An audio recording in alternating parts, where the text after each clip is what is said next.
Hi friends, it's Shari. Today I have a really fun Give It a Whirl card that mixes some stamp sets to create a really fun St. Patrick's Day themed interactive card. I'm starting out with my background paper first, and this is the 12 by 12. This is the Rapunzel paper with the rainbow stripes on one side, and we have these wide yellow stripes on the other side. I've cut this to 5.5 by 4.25, and I'm going to do some stenciling on the background first. So I have my glass mat here, and I'm going to put some removable adhesive on the back of my paper and just put this in the center of my mat. And then I'm starting with the first of the two stencils from the Clover background stencil set.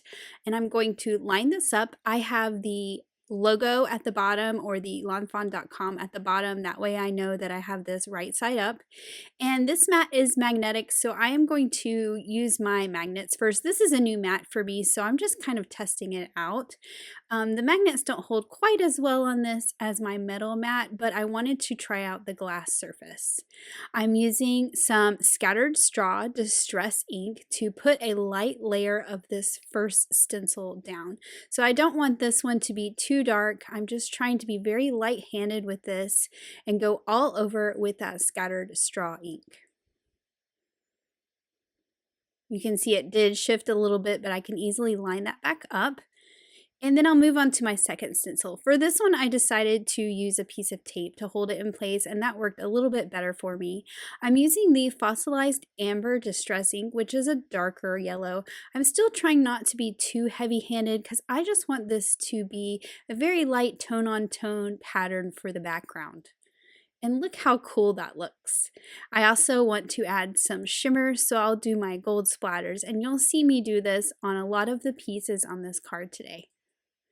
So once I have my splatters looking the way I like, I'll just set this background aside to dry. I am making a Give It a Whirl card today, and I'm starting out with the Give It a Whirl scalloped add-on, and I'm cutting this from some speckled eggshell cardstock. I'm lining up the Give It a Whirl template. This will just show me what is hidden behind that front circle, and I'm doing some stamping directly onto this circle today. So I'm basically making like a one-layer card on the circle, so no die cuts at all. To do this, I am going to do a little bit of masking. So I have just a full sticky back Post-it note here, and I'm stamping some of the little coins from Ahoy Matey. I also have the little cauldron from Perfectly Wicked that I will also stamp. These are the only things that I will create masks for, so it's not a lot of masking. And now that I have these stamped on this full sticky back Post-it note, I'll just cut them out with my scissors so I have some little masks for this part of my Give It a Whirl card.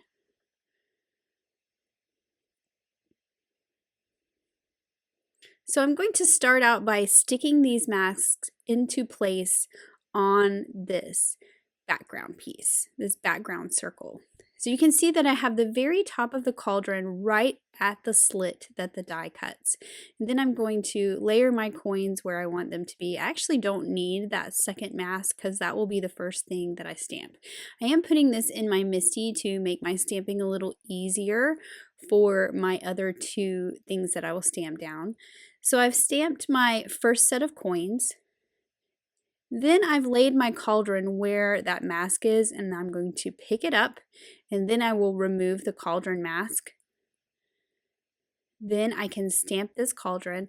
And by the way, I am stamping everything in some black licorice ink today. I'm going to do all of my coloring with colored pencils. I'm not using markers today, so I can use black licorice, which I think has a really nice crisp line, and so I like getting to use this when I can.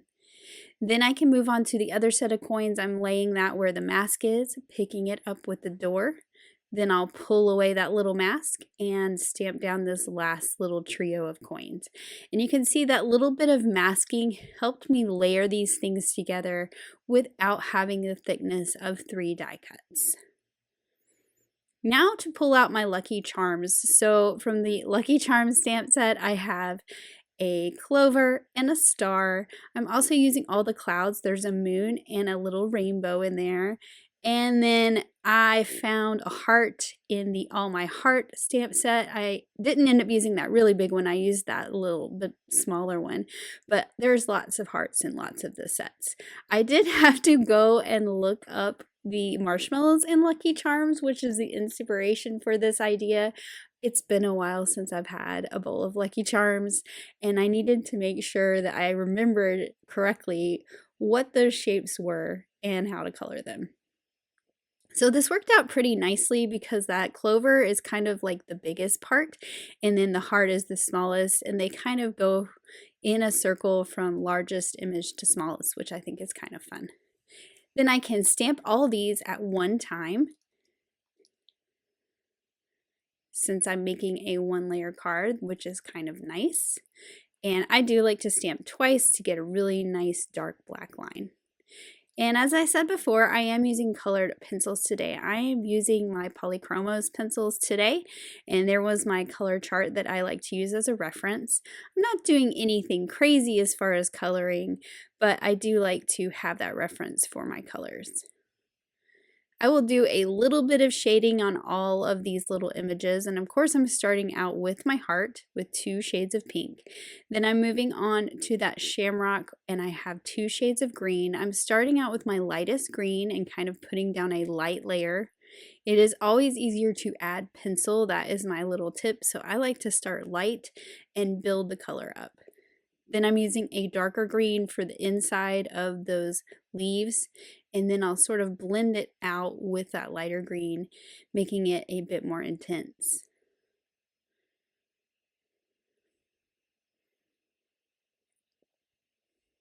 So I'm not using any Gamsol today. I am only blending with my pencils. Now to move on to the moon, I am coloring this one blue because that is the color of a moon marshmallow, which is kind of nice because that star is going to be yellow, and I like that I can use some different colors. So we have a blue moon, and I started with a lighter blue, and now I'm going in with a darker blue for a little bit of shadow. I'll kind of pull that up in there, and then I'll go back in with the lighter and blend the two together a little bit more. For the star, I am going to color the whole thing with this lighter of my 2 yellows, and then I'll go in with a darker one and kind of outline inside that line.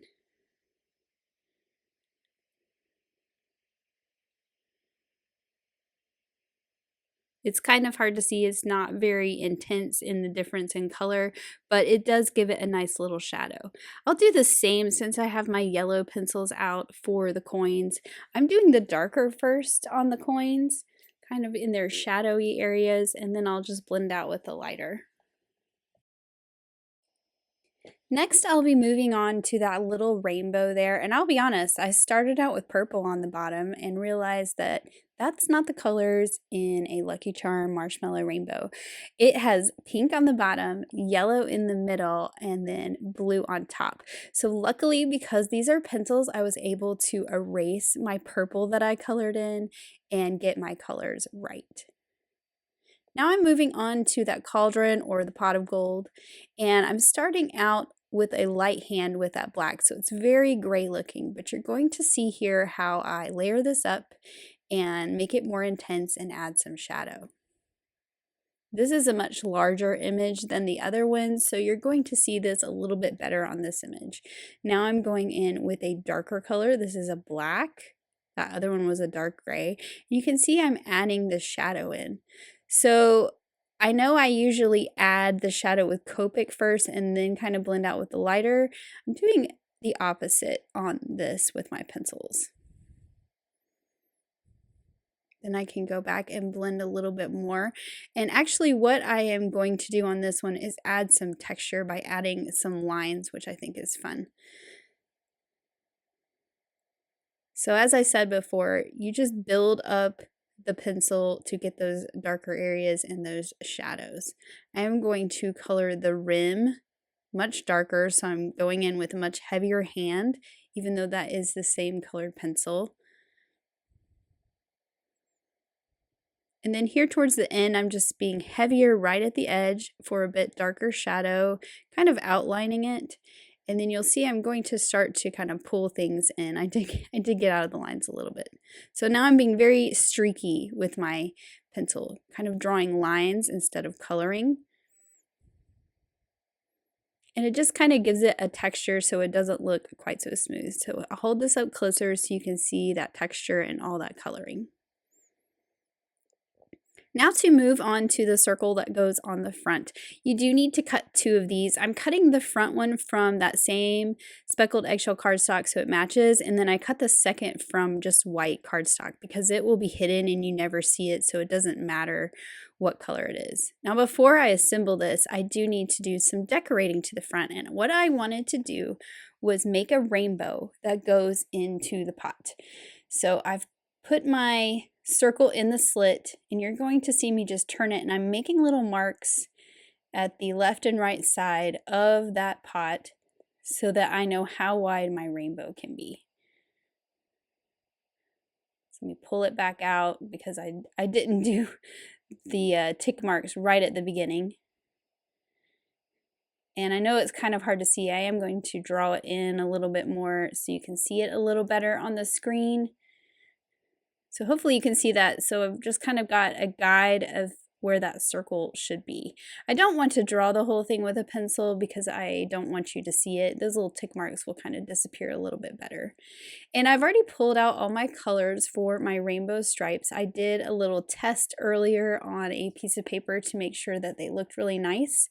So here's my little test. And actually this ends up being the perfect width because it fits right between those little tick marks. So that is what we're going to do, but we're going to draw it in a circle. So I'm going to start out with the red, which is the outermost part, and just carefully kind of sketch in the circle that is the outside of the rainbow, going between my little pencil marks. And this will cover them up and you won't see them because we have this nice dark red color. And this does not have to be perfect. I think it has a really cool kind of imperfect watercolory look to have this circle have some imperfections. And then those other colors, those other stripes, they're going to blend together. Now I'm skipping to the inside of my rainbow circle, which is a lot easier to draw because it's much smaller, which is the purple. And then I'm going to start to fill in. And I started by doing the whole orange circle all the way around. And you're going to see I did change my method a little bit as I worked on this. And I'm just blending the line between those two colors. Now I'm moving on to my yellow.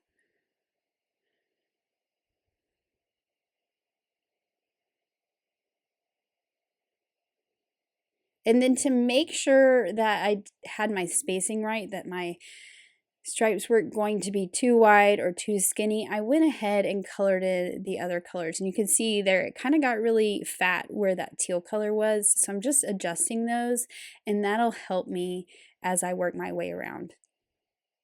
Do you want to make sure you have the right marker? I had the wrong one, and I about made my green stripe aqua colored. Luckily these two kind of blend together, so that little bitty mess up at the beginning kind of blended away. Now I'm moving on to that aqua color. So this rainbow has 7 colors instead of 6, but that really helped fill that in nicely.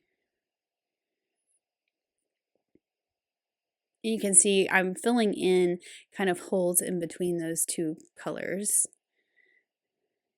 Now I'm moving on to my blue violet, so my indigo color, and I'll color that in, and then I'll go back to that purple here in just a minute and then fill in the rest of the circle.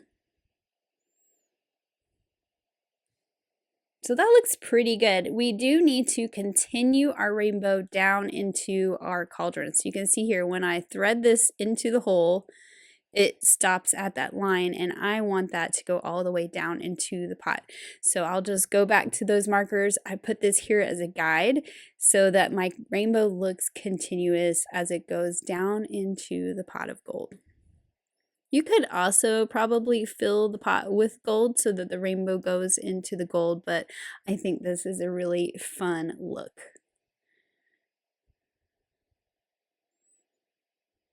So I'm just playing with it to see how that rainbow kind of goes in there.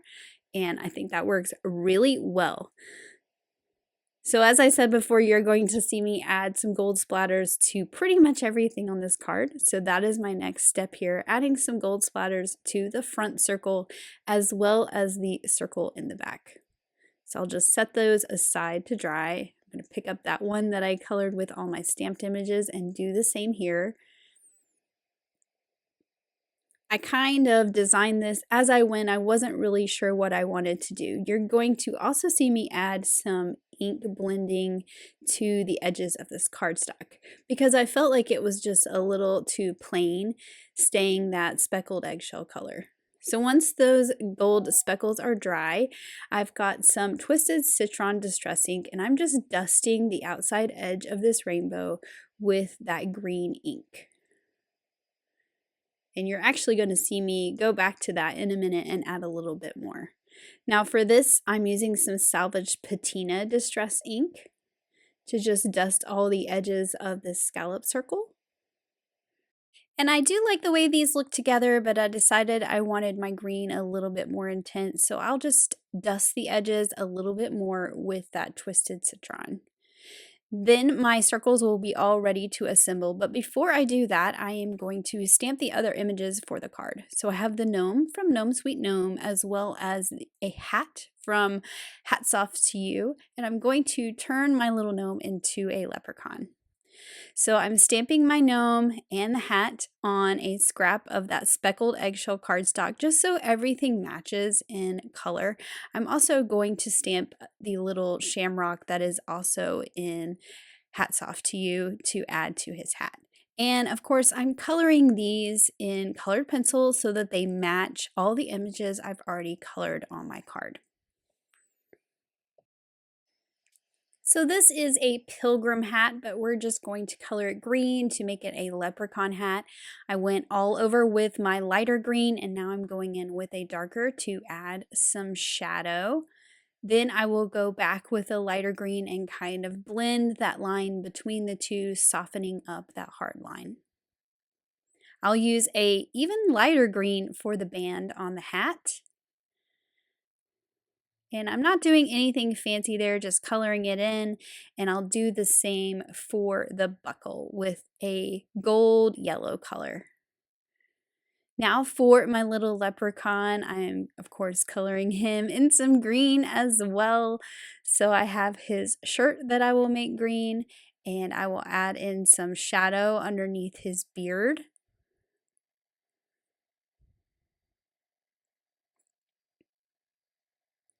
Now for his belt, I decided I did not want it to match the hat exactly, so I'm going in with some dark green for the belt and then I will use a dark gray or black for the belt buckle.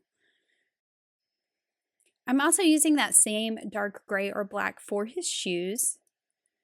And then for his pants, I wanted to break up the green a little bit, so I made his pants a gray color. Then I'll move on to his face and his hands.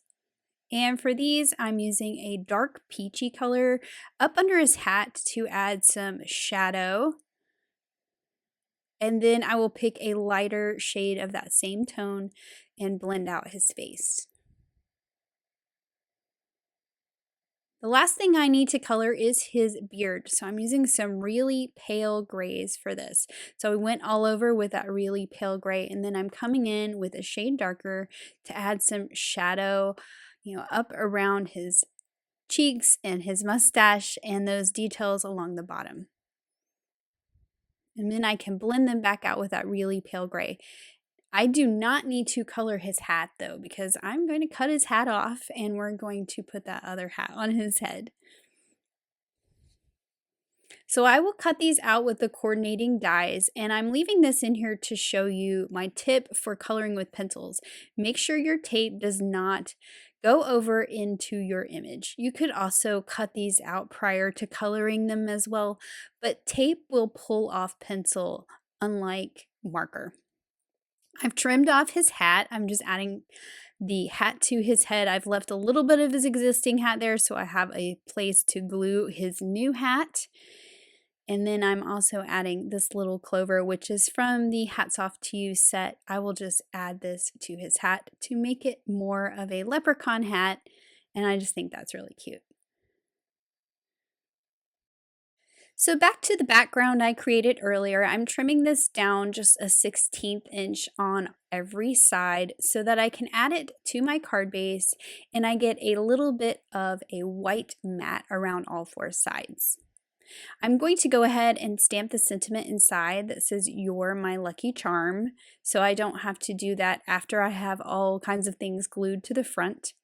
And now we can work on assembling our Give It a Whirl. So I'm pulling out these 3 dies here, and let's talk about these. This one you need to cut from typing paper. I actually wrote that on my dies so I don't forget. So you need a thin paper like typing paper or the not sticky part of a Post-it note. For this little funny looking die, this is the handle that you pull to give it a whirl. You need to cut this from 100-pound cardstock or heavier. And then this last little piece is just a decorative piece that we'll layer on there, showing someone to pull that thing around. So I've already cut my little pieces here. I've got my typing paper, I have my 100-pound black cardstock, and then I have that decorative piece out of gold glitter. So this has a score line in the middle and we're going to fold it. This is that typing paper piece. So you can see it's folded right through the center. Then we're going to add some adhesive to one side. And you want to make sure that you have your adhesive all over this side. Don't just put a little bit in the middle, make sure you cover the whole thing. And let's make sure that there's no extra sticking out. So that's what I was doing, was rubbing that off. Now you want to take your front circle and flip it over. Take this little piece and line the folded edge up with that slit that's cut in the circle. So I'll hold this up so you can see it. It's right at the edge of that slit. Next, we want to add some adhesive on the other side of this folded piece. And you want to make sure that it is only on the typing paper. So if you get a little bit off the side of the typing paper, you're going to see me rub off a little bit there. You don't want that there because it will stick and keep your circle from moving. So you want to make sure the adhesive is only on the typing paper. Next, I have my plain white circle. And I'm going to line up that slit between the 2 circles and stick this down to that other sticky side of that typing paper that I just added the adhesive to. So you can see that's free there. This is where it's held together with the typing paper, and then this side is free to spin. And the little tab is at the top, and I'm showing you this because I realized with the first card I made that sometimes direction means something. So for this card, I wanted to just point out that the tab ends up right here. So you want to make sure that you're putting it in the right place when you flip your circle over. Now to add my little tab to pull it with, I am going to go ahead and add this glittery decorative piece before I add this to my circle. And this goes on this little, I like to call it a pill shaped, it's rounded like a pill would be. So this was the piece before, and this is it with the decorative piece on it. And this is going to fit right behind this part of the circle. So I'll add some adhesive to that little piece sticking out. And I'm going to layer this behind. You want to make sure that it is stuck on the back of the front circle. So it's going to end up between your 2 circles. So hopefully you can see that there, that it's between them and that white circle is behind it. Now take your back circle, flip it over. Take your front circle, flip it over, and you're going to want to thread just the front circle with that tab through the slot. So you can see I'm separating them so that my white circle remains on the back and my colored decorative circle goes through the slit towards the front. And then you can just work it around and make sure it spins. I will say that the one thing to remember, because it might shift a little bit, is that center is basically the pivot point. So you want to make sure everything is nice and snug to that center point. You don't want it shifting left or right. So if it shifts left or right, just pull it back towards the center and it will spin perfectly. So now that I have this circle put through the slot, I need to add my foam adhesive around. And we're going to use these thin foam strips. And you're going to line this up to where the outside of that foam is on that stitch line that the die created.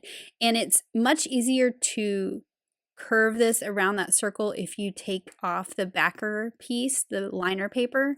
It will curve a lot easier. It's going to take about 2.5 of these strips to go all the way around the circle.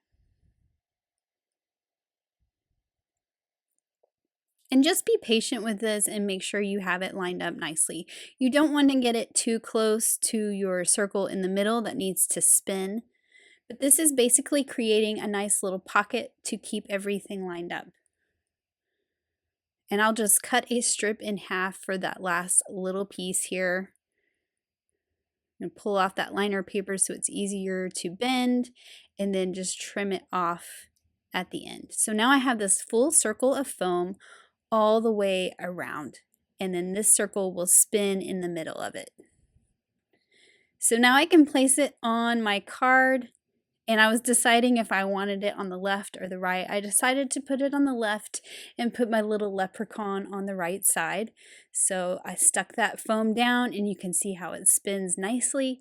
Then I will add my little leprechaun down here. I am putting him nice and flat onto that background so that my tab of my Give It a Whirl has space to spin. Now to add my sentiment, I'm using Henry's Build a Sentiment to spell out Happy St. Patrick's Day, and I will just stamp this in that top right corner.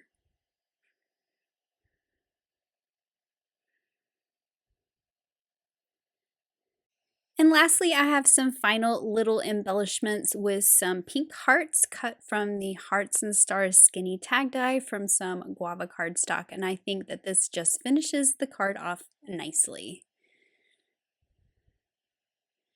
And then here is my finished card with that really fun rainbow. I love how you grab that little tab and spin it around and it goes into the cauldron. I think that's really fun, and it reveals all those images behind. There's just something magical about the way this spins and disappears, and I really am enjoying making kind of radial type designs to use with this die. So we'll spin it one more time. I like leaving it here where you can see the gold and the pot. I think that's fun. So here's another look at that card, and I hope it's inspired you to use the Give It a Whirl and make a Give It a Whirl card of your own. Thanks so much for watching. Have an amazing day. Bye.